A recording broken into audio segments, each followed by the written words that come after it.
Welcome in, everybody. Glad as always that you are along with us. Good show today. Tim Neverett, who's been a play-by-play guy in baseball for a number of years, Pittsburgh Pirates, Boston Red Sox, and now at the Los Angeles Dodgers the last several years. He'll join us in a little bit as we talk Dodgers preview. I think they're going to be pretty good.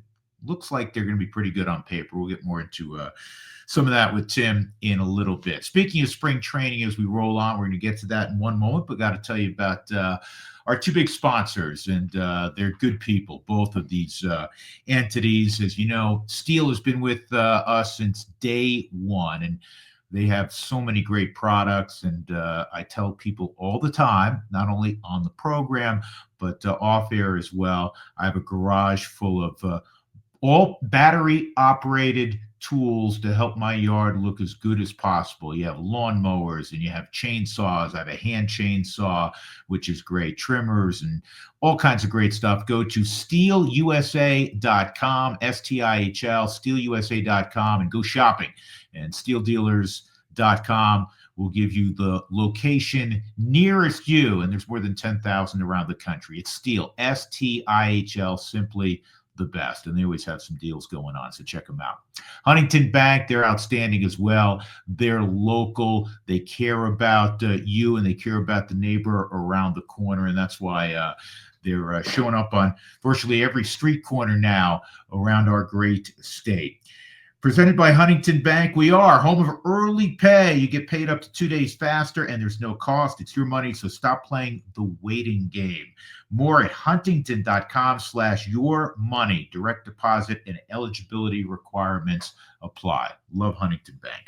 Okay, spring training is full swing, and I was looking at some of my notes today. Do you know it's halfway over already? I was just down a week ago, and I'm going back in a couple of days. Look forward to that. I'll go back down for about 5 days, and then come back for a couple of days, and then head back down for good. But spring training's halfway over already.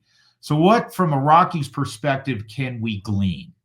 They have played really well. If you're into wins and losses, which really counts during the season, doesn't count so much during the spring training portion of the schedule. But the Rockies are winning games. They're scoring a lot of runs. They're, as we tape today, 10-3-1. Yes, you can have ties during spring training. It's the beauty of spring training. So they're winning games. And I'm often asked, is that a good thing? Does it mean anything? Well, winning always beats the shit out of losing. I'll start there.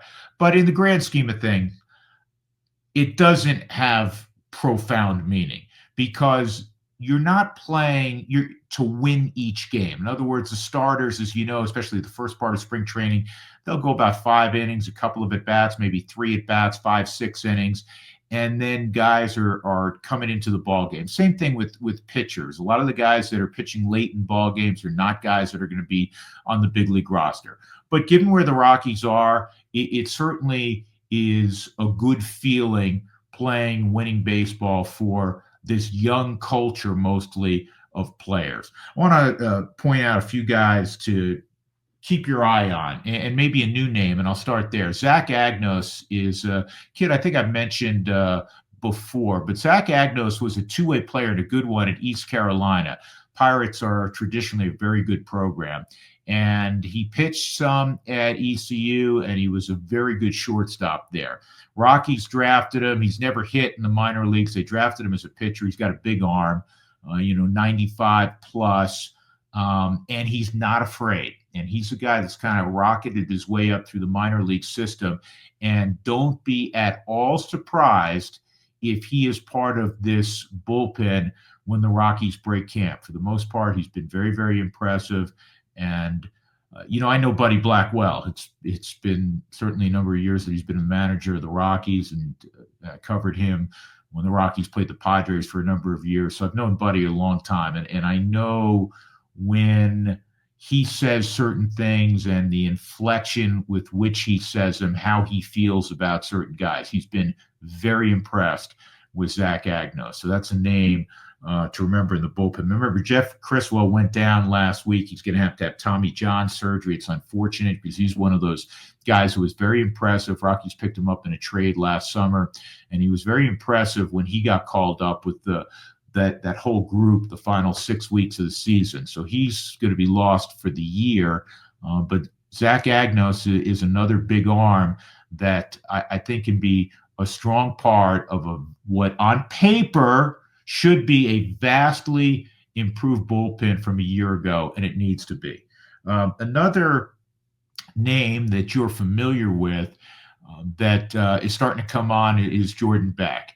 And I said this last week when I was breaking down where the Rockies really need to improve offensively. They have to get far greater production in home run production, in RBI production, in slug production from the two corner spots, left field, right field, and also the DH. I think you're going to get it at first base with Michael Toglia. I think Michael Toglia has a chance to be a star. He played exceptionally well in the second half on both sides of the baseball. He had 21 home runs in about half a season of games last year. I think he can easily be a 30-plus homer guy playing Gold Glove caliber defense. We've talked about that. But they have to get production, left field, right field, DH. Jordan Beck was up for a fair period of time last year. He was down, though, for 2 months when he got hit in the hand, or not hit in the hand. He kind of broke his hand making a sliding catch in the outfield. Started out slowly in spring training. He had a big game a couple of days ago, including a monstrous home run over the batter's eye in center field in a road game. I think it was against Cincinnati. It doesn't matter. But, he's coming on, and he also stole a base, I believe, in that ball game. He was a guy that when we chatted about him last year was very, very intriguing. Big, physical, confident, a lot of personality, tooled up because he's got power. I think the Rockies believe he can hit for some average as well. Not a burner, but the ability to steal a base. Should be a better than average defender. So fingers crossed this is a breakout year for Jordan Beck after kind of getting his feet wet a year ago. And, he's starting to show up. A couple of veteran guys I want to talk about. Antonio Senzatella, small sample size. Spring training is always a small sample size. But as of this juncture, he's thrown 8 innings. Remember, he's coming off Tommy John. 8 innings. He's not allowed to run. He's allowed only 2 hits. And he's striking out, not at a super high rate, but striking out a few more batters than he has in the past. And he's really focused on his slider. In the past, he's a guy that rolls out of bed throwing 96, 97, 98, typically gets a lot of ground balls, but doesn't miss a lot of bats. His slider's always kind of been a developing pitch, but it looks like it's a little bit sharper, something, again, he's been focused on.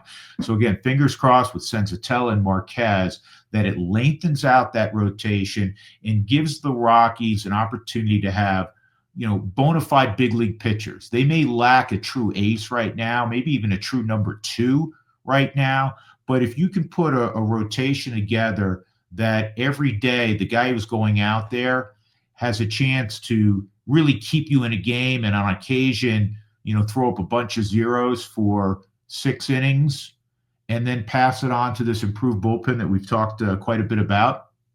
That's where I see the Rockies really improved, even in a most difficult division. And again, we'll talk about the top of the division in a few minutes with Tim Neverett. So, good for Antonio Senzatella and how he has thrown the baseball so far through the first half of spring training. Thairo Estrada was, again, it wasn't a national headline type of move, but I told you Thairo Estrada 2 and 3 years ago with the Giants was one of their top players. Very productive, can run a little bit, good range defensively, good bat-to-ball skills. And last year he dealt with some hand and wrist injuries, and his numbers were way down. He's had a great spring so far. Every time I've seen him live, he throws out a couple of hits. He's developing a very quick and positive rapport defensively with Ezekiel Tovar.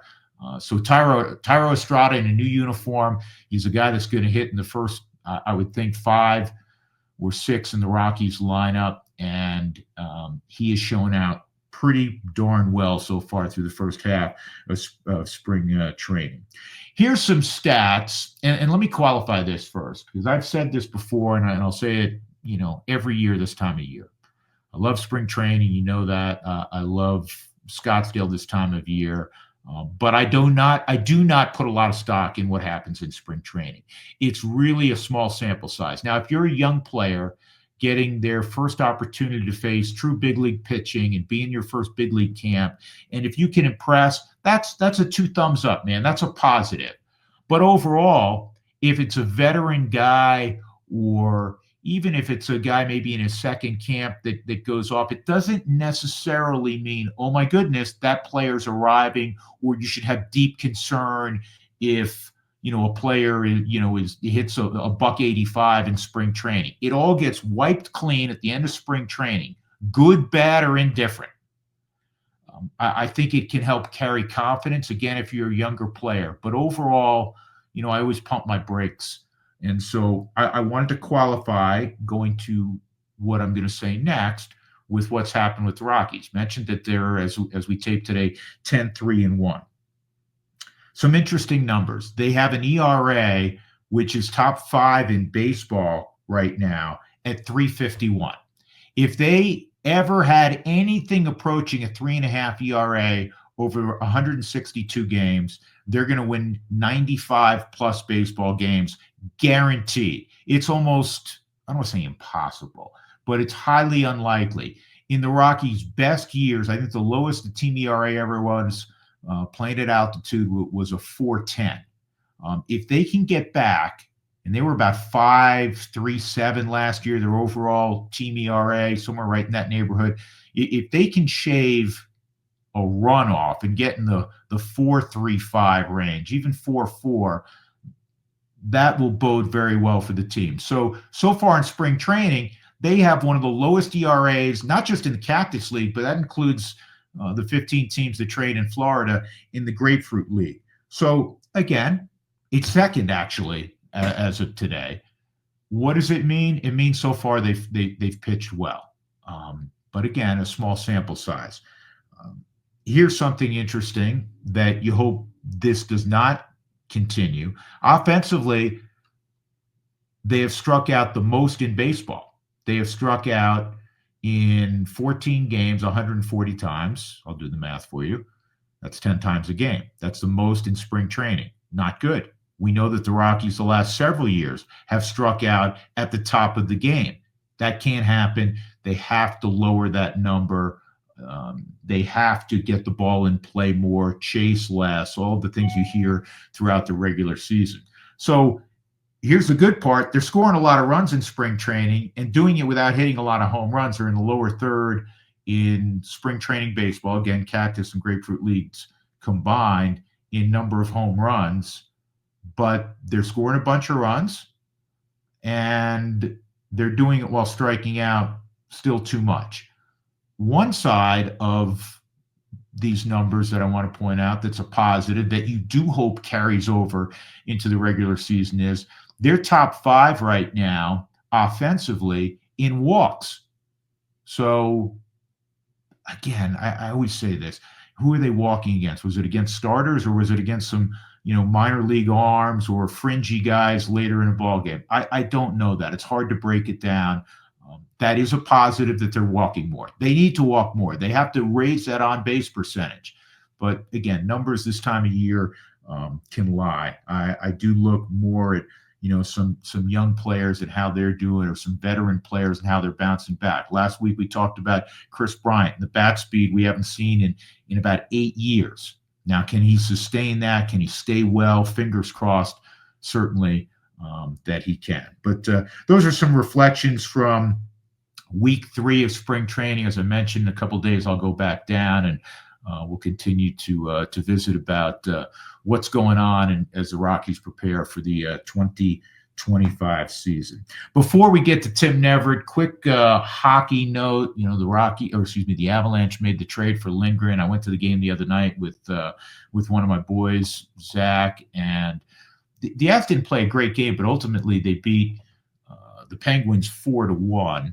And it was a fun game to be at because number 87, naturally, Sid the Kid was skating for the Penguins, and to see him in person. The Avalanche had a good late third period, and the guy who scored what turned out to be the game winner on a power play was Casey Middlestead, who's now on the second power play, and he took a feed from Val Nichushkin right across the crease and buried the puck, and the Avs ended up with a couple of empty netters. But it was good to see Casey Middlestead, who started out great back in the early fall and then has really tailed off. They need him to be the Casey Middlestead that he was in the playoffs last year, and one of the reasons the Avalanche rewarded him with a 3-year deal. The guy I wanted to mention very quickly with the Avs was Nichushkin. Nichushkin has broken the hearts of teammates and Avs fans the last couple of years with, unfortunately, some of the issues he has off the ice. By all indications, at least right now, he's handling them well. I know he was out with an injury. This guy is an enormous, in capital letters, enormous difference maker. He's often the biggest guy on the ice. If McKinnon's not on the ice, he's the fastest guy on the ice, probably. He plays a great 5-on-5 game. You can park him in front of the net. He's still highly skilled. He's a guy that you can play on the power play. You can play on the penalty kill. For me, he's one of the top 12 or 15 players in the NHL, especially forwards, without question. And it's a different team when he's in the lineup. And you've noticed that the last couple of games since he's been back. So, a couple of notes on the Avalanche. I love keeping track on. I watched the Nuggets last night. They didn't play a great game against Sacramento, but they won with a strong fourth quarter. The bench really played well. The bench obviously has been thinned out with the injury to Strother. It's getting interesting, though. We're in March, man. NHL, NBA getting really interesting. All right, time to chat with a guy I've known a long time play-by-play guy. He's done television, he's done radio. He primarily works on the radio side on the Dodgers broadcast now and has for the last few years. I mentioned earlier after stints in Pittsburgh and Boston, which we'll talk about. But we'll talk broadcasting and we'll talk Los Angeles Dodgers with my friend Tim Neverett. So it's always good to hook up with an old friend, Tim Neverett. I don't want to make you old. You're not as old as I am, but you've been in this business a while, including quite a bit of time in Denver. How you been, Timmy? Great, Drew. It's always great talking to you. And I miss Denver, still miss Denver. I try to get back as often as I can, even when it's not for baseball, but for other things and the visit. And I miss it there. It's really great. Great town, great area. I love Colorado. We spend recreation time out in the mountains and out western Colorado as well. So there's nothing to me like Colorado. I think that it's just such a great place. It is a great place. I've been out here. I'm trying to think, man. It's 2025. At the end of this year, on December 31st, better known as New Year's Eve, that will mark 40 years in the state of Colorado. So I'm a native New Yorker, Wow. as you know, but now 40 years in my adopted home state. Tim, you've had a great career, an interesting career. So when you left Colorado, you're doing a lot of college stuff. You're doing some stuff with the Rockies. You leave and you get the Pittsburgh Pirate job, and that's. I know the Pirates have had hard times, but for me and for you, because we're immersed in baseball, that's a great gig in a great city. How much fun did you have there? I loved it. I cherished every minute there. I really loved it. Didn't want to leave. It was my choice at the end, but at the time I had a lot of things going on, as you mentioned in Denver. I was doing a lot of different things, and I was always busy. I was always running around. Enjoyed what I was doing quite a bit. Enjoyed where I lived. Enjoyed everything about being in Colorado. But I said to myself, the only way that I would leave Colorado is for a major league job. And then when the Pirates situation came about and I got hired, then it was a hard thing. I left the family behind for a little bit while I went out and got settled in Pittsburgh, but it was a wonderful experience. And I'm still very close with the people I worked with there. Every time I go to Pittsburgh, even if it's in the off season, because my wife's from there, she's from just north of Pittsburgh. So even if I'm there in the off season, I'll go down to PNC Park and I'll go visit in the office. And it's just such a great family atmosphere, great people there. Loved it there. Didn't really want to leave, but I had to leave for personal reasons because my parents were ill, and they live near Boston, and I had a chance to keep doing Major League Baseball and help them. And it was a hard decision, but it had to be done. And if things were different, I'd probably still be in Pittsburgh because it's just a wonderful place. The people are great, the city's great, and they love their Buccos. They really do. And secretly, I do root for them. I want them to do better. I was there for 3 years and we made the playoffs 3 years straight.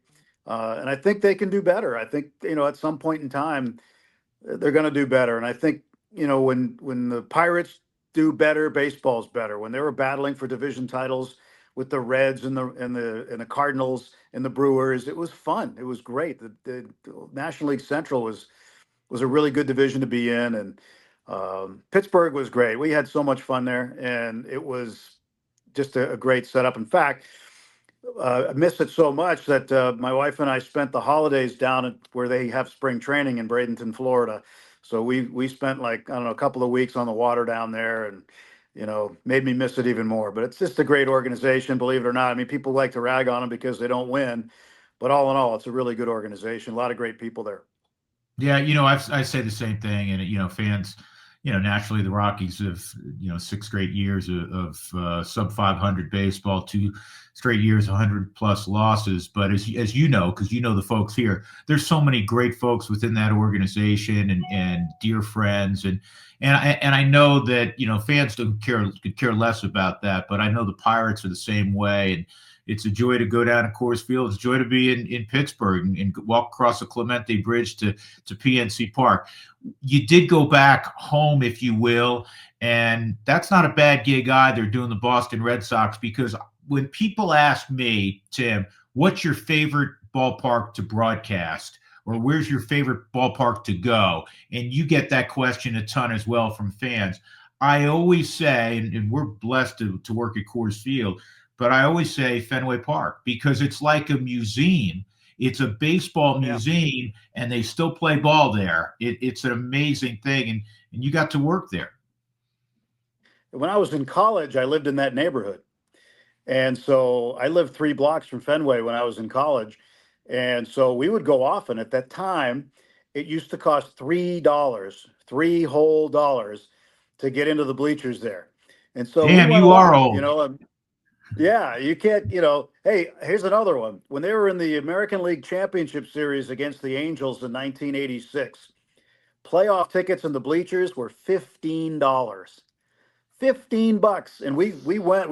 We waited in line overnight. We bought as many as we could, and all of my buddies and I, we all went, and we saw games 6 and 7. In game 7, they won the pennant. But it was a great place. I've lived in that neighborhood. When I went back there, I lived right near the ballpark. It's a great walkable city. I still teach there at my alma mater at Emerson College. I do it remotely, and sometimes I'll go back and do things in person. But I just love it there. You're right, though. It's a great ballpark to broadcast from because it is a relic, but it's well kept. It's so unique and so different. And so many great moments have happened there over the years. Hey, the Rockies were in the World Series there, so it's got to be a great place, right? Yeah. Didn't win it, but they were still there. But yeah, Fenway is certainly special. And you learn a little bit about the nooks and crannies of the place that maybe you didn't know.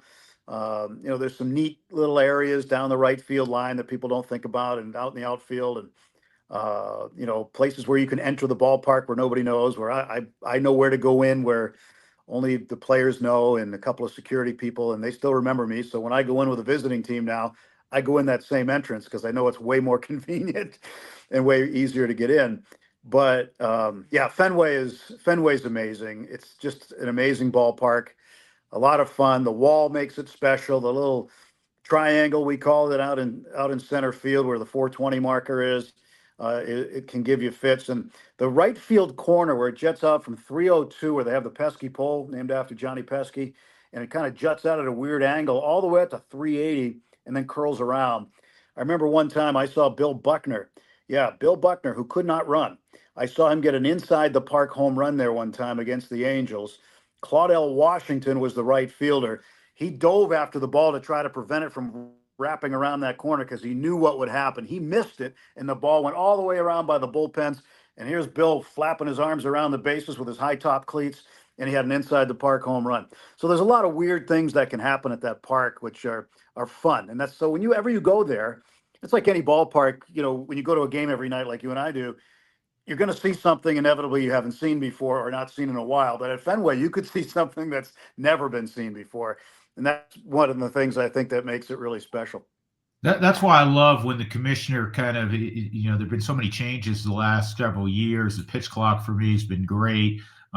Really, I applaud all the rule changes, but the fact that now you play everybody in baseball and even in the other league, home and away. So you're guaranteed, if you're a Dodger fan or a Rockies fan, if you want to make a trip, every 2 years we're going to be at Fenway. Every 2 years we're going to be in the Bronx playing the Yankees, and every other year they come to to Coors Field, and I think it's wonderful. I think it's great. I know some purists would say, well, the mystery of the two teams getting together, in the postseason that haven't seen each other. You know what? You got to evolve. So I love that fact, and we're going to Fenway this year. I don't know where the Dodgers going to Boston or we are too. Yeah. Yeah. I mean, it's great. I can't wait. Right after the All-Star break. Yeah. Okay. No, it's good. Right after the All-Star break. So because we have the All-Star break, this is the greatest thing, like for me personally.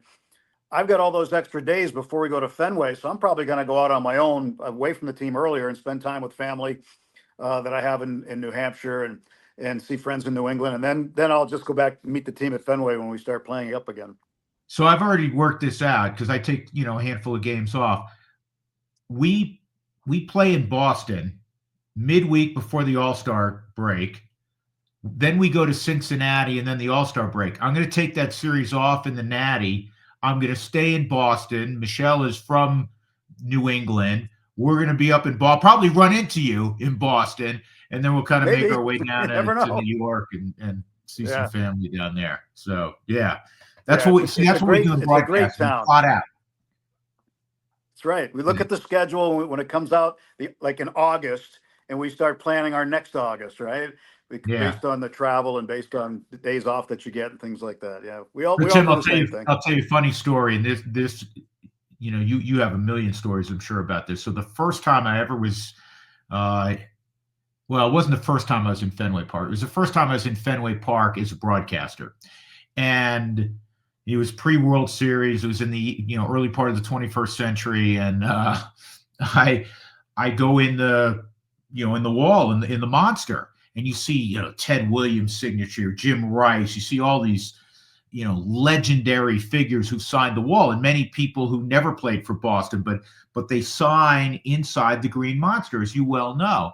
And some players, came in, and Rockies players at the time, they're signing the wall where they could find an empty spot. And I would obviously never, ever think of signing that wall. I'm not a player. I don't belong. But then I started looking around, and I'm like, wait a second. There's broadcasters who've signed this. And I don't mean like Vin Scully, because if it was just Vin Scully, or, somebody of that ilk, I ain't signing it. But I saw folks that I felt like comfortable enough, Tim, that, hey, if he signed it, I can sign it. So I got a black, Sharpie, and I signed that wall. I have no idea. I can't remember where it is, but I signed inside the Monster. Well, I've never signed it. I never would do it. I let everybody else do it. Oh, now I feel terrible. It's such a no. It's fine that you did that. It's fine that you did that. I might, like at Coors Field, I might open up the glass behind the booth one day and just scribble in there because I know that's where the autographs are there. Hey, I'm not Tim, here's the wild thing. So I signed inside the Green Monster. That wall that you refer to where the broadcast booths are at Coors Field, I have never signed that. So I'm on the wall in the listen. If my ass signed the wall in the Monster, you who did their games sure as heck can go sign it. Well, I don't know, but it's Fenway's great. people ask me all the time, like you talk about what are the great ballparks we go to, and I always say that I do always include Coors Field. I include Fenway, PNC Park in Pittsburgh because I think that's just a wonderful park. But I always include Coors Field. And people say, "Why Coors Field?" I go, "Because it's awesome." I go, "You look where it is downtown. Look what it did for Look what it did for lower downtown when it was built. It was a total urban renewal in that area of the city. It's just a great ballpark. The Rockies continue to draw every year, regardless of the record. They continue to draw because it's such a great place to go watch a game. And you think about some of those summer nights at Coors Field, and you don't need a jacket, and the weather is just absolutely perfect for baseball, and you just want to bottle it up. Yeah. And I think what they did in right field, putting the big deck out there in right field with the bar and all that, I think that was brilliant on their part. They didn't need all those seats, as it turned out, but they're probably doing really well up there, and it looks like a fun place to go, even though I've never been up there. But I've never I honestly. don't I've think been they'd up let there us one time. broadcast them up there. Timmy, we did Have a you? broadcast up there for one inning, probably when it first opened. Probably I don't know how many years it's been now, 10 years probably. And we went up there, and it started raining in the bottom of the first inning, so we had to leave. And honest to God, that is the only time I've ever been up on the rooftop because we're doing the game. It's the biggest, I think, Yeah. singles hangout, or as the kids would say, pregame hangout in all of Denver. I don't. I think they're probably oblivious to what's going on the field 100 feet below them, but it's a pretty good vantage point.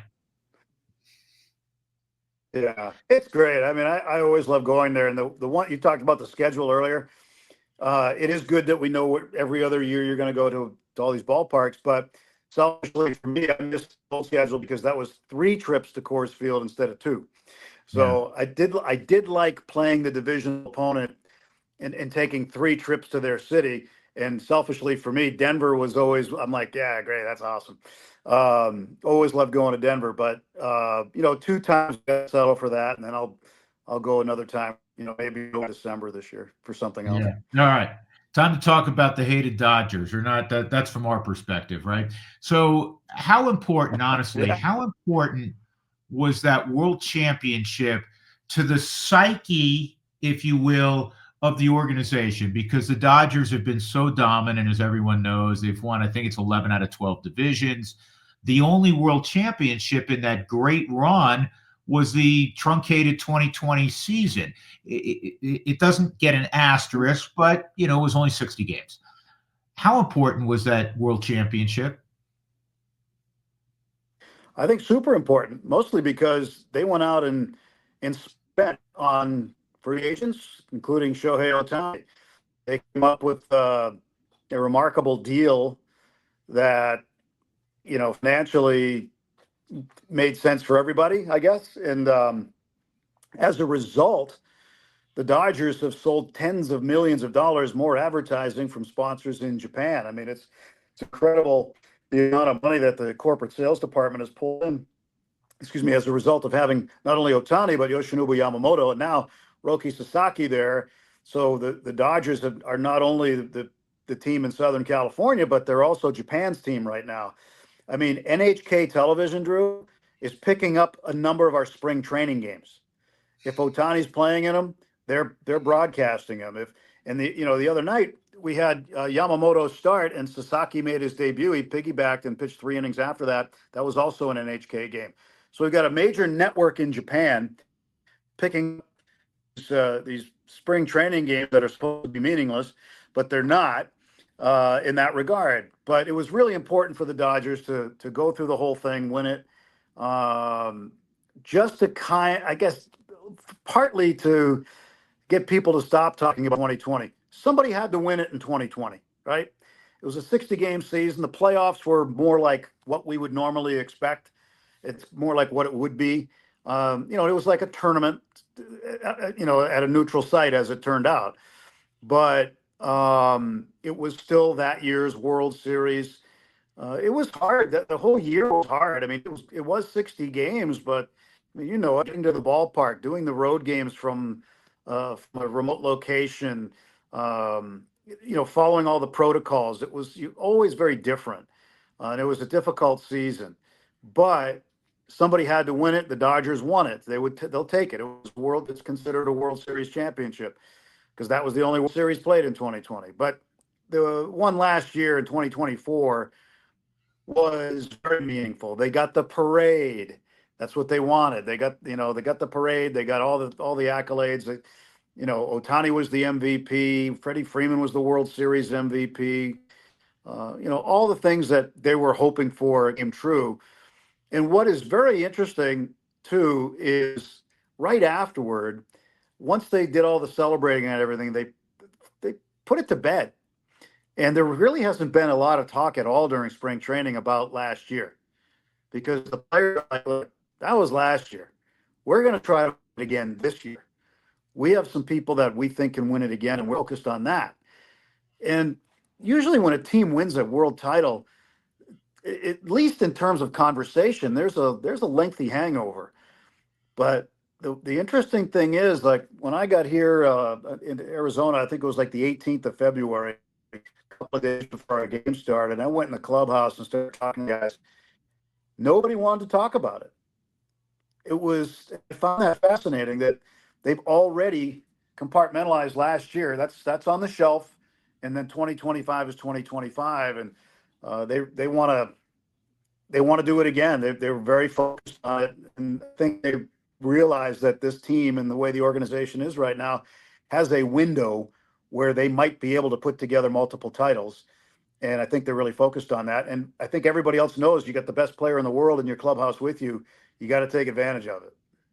Is that Dave Roberts driving that narrative, or do you think it's Freddie and Mookie and Shohei? I think it's a combination of them. I know that one of Dave's speeches early in camp was about that. How yeah, you should be proud of this. You should be happy for this. You should remember it and never ever forget it. But we have a job to do right now. And I know Freddie Freeman and Mookie Betts both got up during certain team meetings and echoed that and said, look, we've been here before. We know what it's like the next year. It's not easy, but now it's time to everybody focus. So their focus is pretty sharp.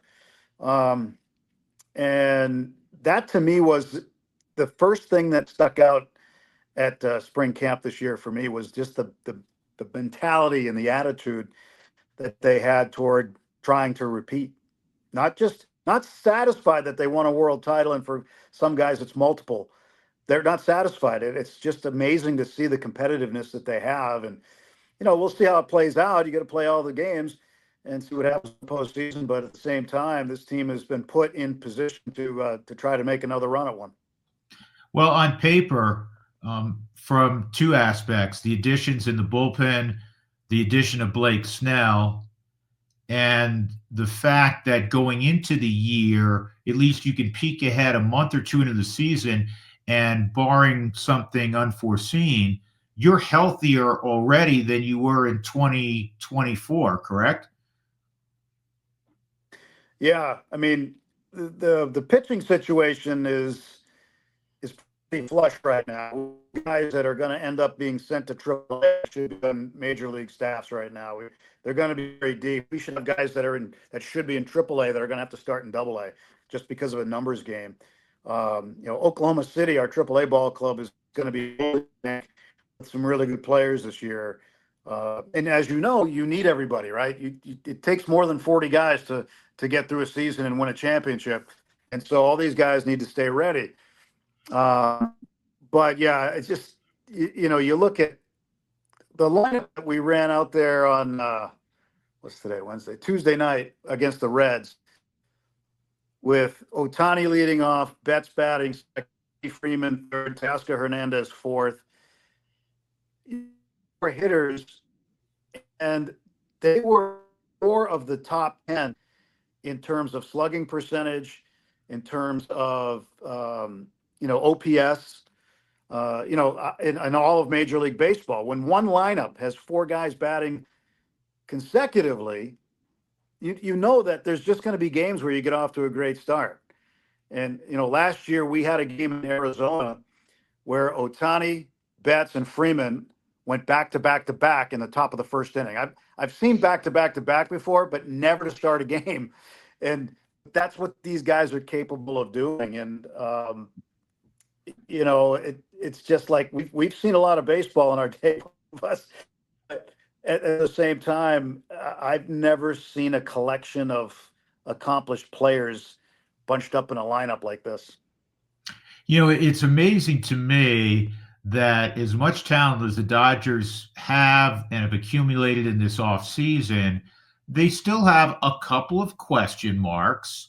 Not question marks, perhaps like a number of other teams, including the Rockies, but second base, center field, they're legit battles there right now in Glendale, aren't there? There are.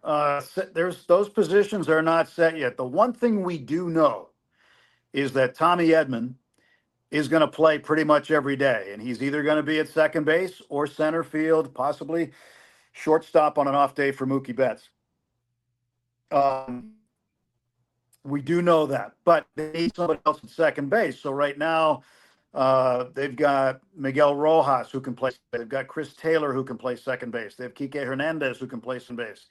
They brought over, one of the better players from the KBO in Haesung Kim, but I don't know if he's gonna be there on opening day. I just don't, because it's really, really thick in the infield right now with veteran players who can really hit.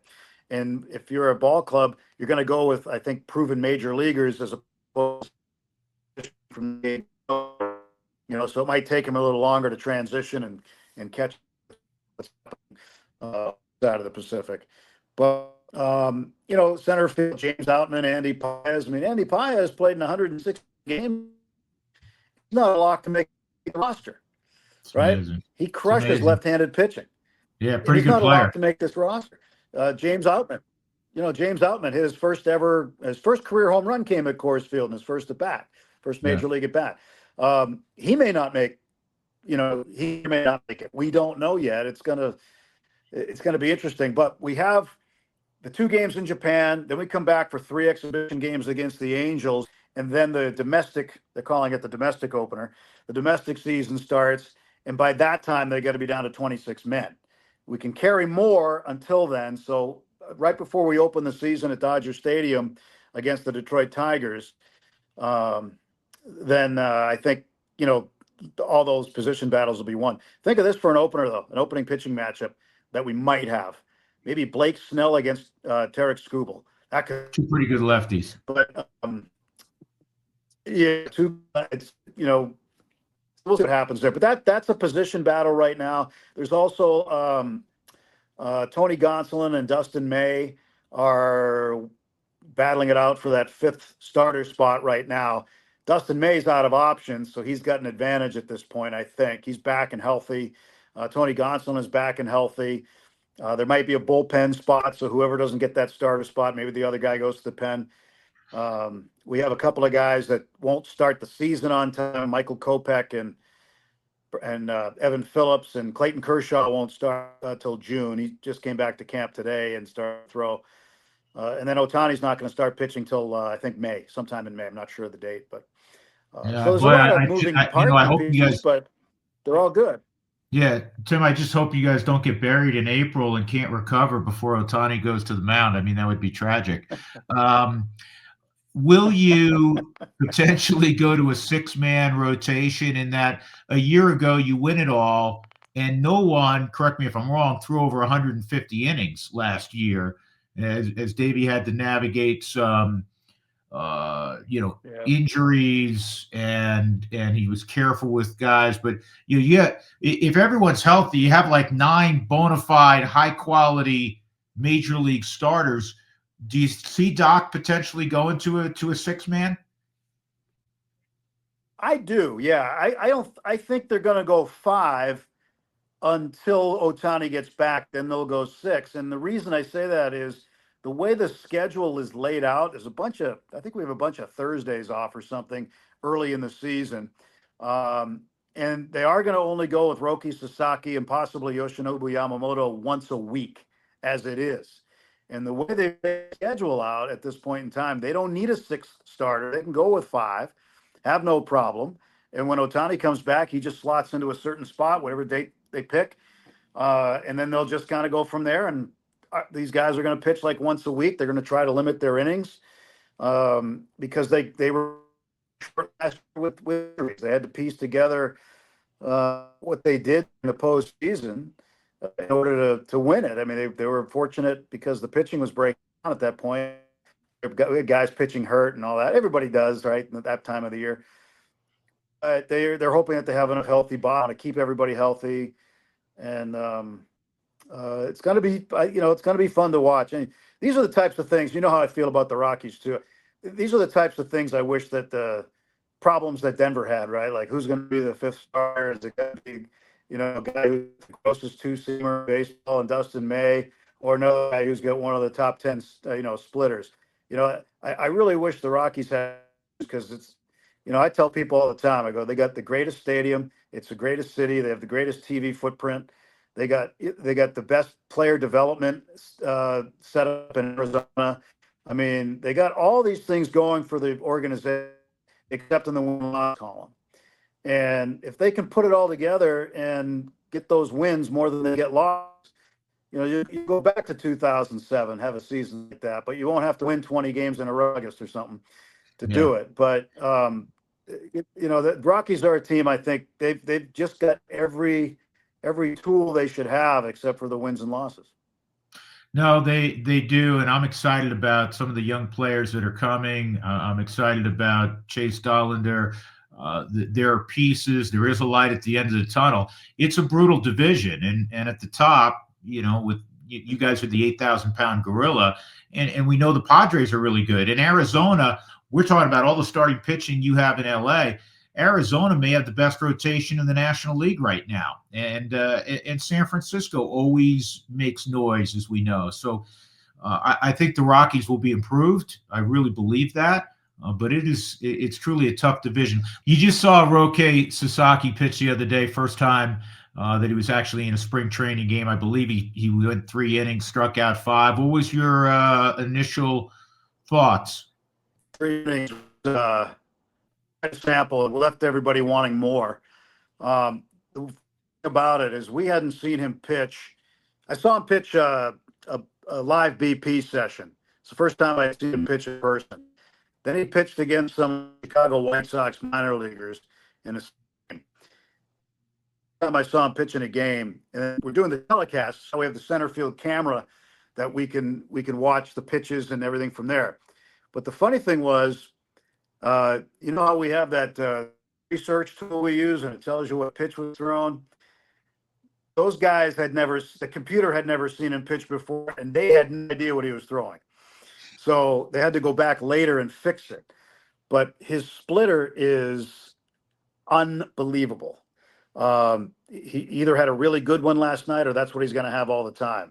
His fastball was up just under 100 miles an hour, about 98, 99 most of the night. But his splitter was gross. And the catcher for Cincinnati tonight was Austin Wynns. And he was up. And Austin's been a major league catcher for a long time now. He's caught many pitches. He has seen everything there is to see behind the plate. Yes. So he's up. He swings at this splitter. He's on his front knee, and you can read his lips. He goes, "Oh, my God." Like he couldn't believe the pitch. It's got far less rotation than the regular splitter. Got some numbers today on it. His splitter goes about 518 RPMs. Okay. What does that mean? Everybody else's splitter is between 1,000 and 1,500. So it's thrown so slowly, or it rotates so slowly that it sometimes has knuckleball action where it'll cut another way. And he doesn't know which way. Sometimes he might put pressure on his finger and say, I want to cut it. But I can't wait to watch the next round of batters he faces, because he'll go about 4 innings, I think, the next time. And the splitter was like none. We've seen good splitters in baseball. We both have seen plenty of really good ones. I don't know if I've seen one like I saw last night, and that's hyperbole. And wait till you see it. Great. You're going to go, my goodness, that's not fair. But, but he left a fastball up. There was a guy in like the seventh inning, came in from minor league camp for the Reds, who wasn't scared. He stood in there from the left side, and Roki tried to throw a fastball by him, and this kid turned on it and crushed it, but it hooked foul. And so I was kind of glad that that happened in a way. And now learns a lesson. Hey, even if it's a minor leaguer, you're not always going to right by them. These guys they're geared up when they know who's on the mound. So he's going to be fun to watch. He's baseball's number one prospect right now. And I think that when you see him pitch, Drew, you'll appreciate what this kid does. He's something else, really is. Yeah. Well, the Dodgers are in that sweet spot. You imagine it lasting for a long period of time because it is LA, deep pockets, but also the fact that Otani is in LA and now Yamamoto and now Sasaki, that any meaningful player in the near term coming from maybe beyond just Japan, if it's a Korean born player, at the top of their list of teams they desire to play for are going to be the Dodgers, because not only just proximity to the Far East, but the fact that the Dodgers have this wonderful team. It's LA, and oh, by the way, there's now a heavy influence of speaking specifically to Japanese-born players, a heavy influence of guys that speak their language, and that's huge. It's enormous. Yeah, and one of the big guys right now is from the Yakult Swallows, Murakami, who they think this is going to be his last year in the NPB, and he's going to get posted. And there's the kid that bypassed the draft and went to play at Stanford, and they look at Los Angeles as a destination. I mean, they see all the Dodger games on TV there now, so that's they have really done a good job. And when I talked to one of our player personnel guys about trying to land Roki Sasaki and what he had to do, he said in 2 years he took 20 trips to Japan, just in 2 years, which is incredible when you think about it. The amount of time that they spent on one player, and they're still over there. They're still scouring the Pacific Rim. They're looking for whoever the next great player is from Asia, whether it's Korea, but they're getting better. And I think this next World Baseball Classic we see next year, Samurai Japan, the defending champs, they're going to be loaded. Yeah, it'll be fun. Hey, Tim, can't thank you enough. We'll keep our fingers crossed that the Dodgers can compete again and just hang in there. I wish you the best in the broadcast booth, and I'll see you in a couple of days down in Scottsdale, I'm sure. Yeah, take it easy on us, will you? Well, hey, Rockies own the Cactus League right now. They do, but the Rockies have played the Dodgers pretty well. Now, last year was different. Out of the 13 games, the Dodgers won 10. But in the past, the Rockies have both, the good Charlie Blackmon days. He'd always come up with a big hit somewhere, and they were good. Those games are competitive. I wish good things for the Rockies. I hope they can figure out the wins and losses here pretty soon. Yeah, hey, I'm representing. I got my CR on, so there you go. I hope so. As I said earlier, I think they're going to be improved. Tough division, but I'm with you. I'm excited about watching some of these young guys. Tim, you're the best, man. Talk soon. Get some sleep. It's been a long day. It's cool to hear. Tim, like me, we research the heck out of not only the team we cover. The Rockies for me, backwards and forwards. He knows the Dodgers backward and forwards. The other teams in the division well. And Tim, on a couple of occasions there, pointed out he really likes, because he sees the Rockies, he likes the direction they're going. And, he doesn't have to say that. So, kind of interesting to hear that, and good to hear that as well. So big thanks to Timmy, good friend, good broadcaster. Before we get on out, I don't know if you've noticed, it's been a down year for the most part with college basketball. At least you think about that in the area, at least it was initially. Obviously, Tad Boyle, who's a wonderful coach, been a brutal year for the Buffs. Been the worst year of his tenure. They have a good class coming in. Hopefully, he can really flip that around and get some help in the portal after really a miserable year. Colorado State started out just meh, right? They were 5-5 early in the season. In fact, they got blown out when they went to Boulder. They lost by 17. And basically, since that time, they've been outstanding. They've been one of the better teams in the country, believe it or not.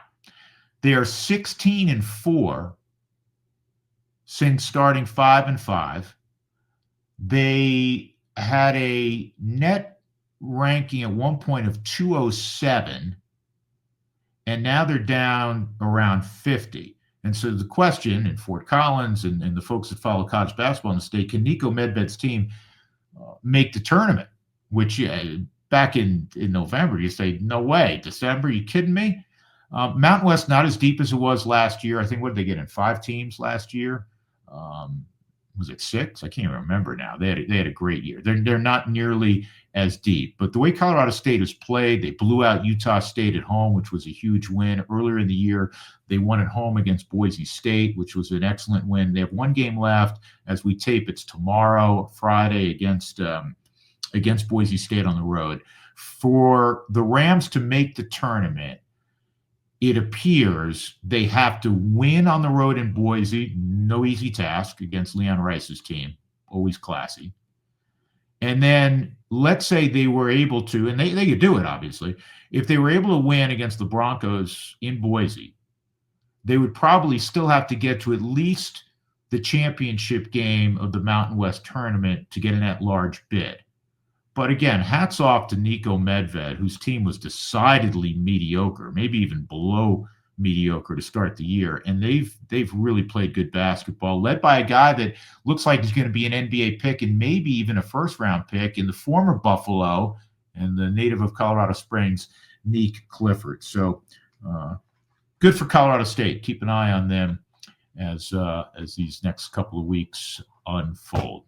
That will do it for our little podcast. We'll continue from spring training next week. Get you ready for the baseball season. A whole lot going on.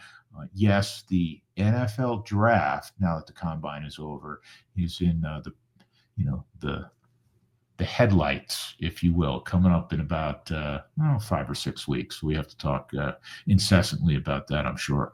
And Shedeur Sanders. We'll get to that in coming weeks. Again, appreciate you listening in. Tell your friends and tell even some people that may not be friends of yours about our little podcast. We'll do it again in 7 days. Stay safe. Stay well, everybody. Take care.